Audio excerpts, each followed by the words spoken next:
Meron tayo ditong stock carburetor ng Yamaha. Ang problema nito ay yung bolt niya naputol, yung kalahati ay naiwan. Yan, ang gawin natin dito ay spot welding.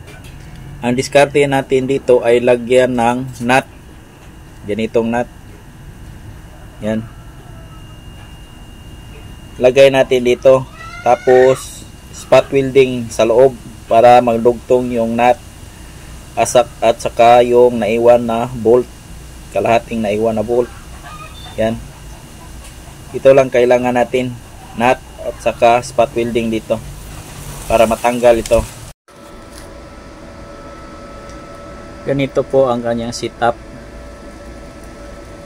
sa kanyang ground ng welding machine. Yan, nakaipit yan. Tapos yan ang resulta sa bolt. Ini-spot na po natin. Yan, nakadugtong. Tapos yung bolt, unti-unti nating paangatin. Yan.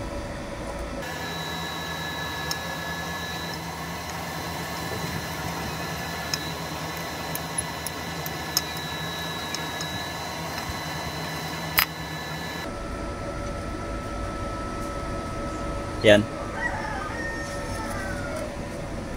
Tanggal na po yung kalahati ng bolt na natira dito. Yan. Mainit kasi ito. Yan. Okay na yung apat.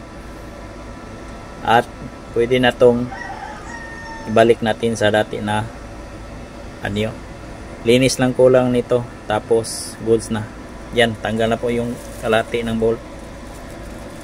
Yan, okay na. Naibalik na po natin yung apat na bolt. Yung isa okay na dahil ginawa natin ng paraan para matanggal yung kalahating naiwan or naputol na bolt. Spot welding lang po ang kailangan at dahan-dahan lang po para matanggal. Sayang kasi dahil stock carburetor po ito ng Yamaha. Mahal ang bintahan nito. Kaya mas mabuting gawa natin ng paraan para maayos ito. Yan, goods na po ito.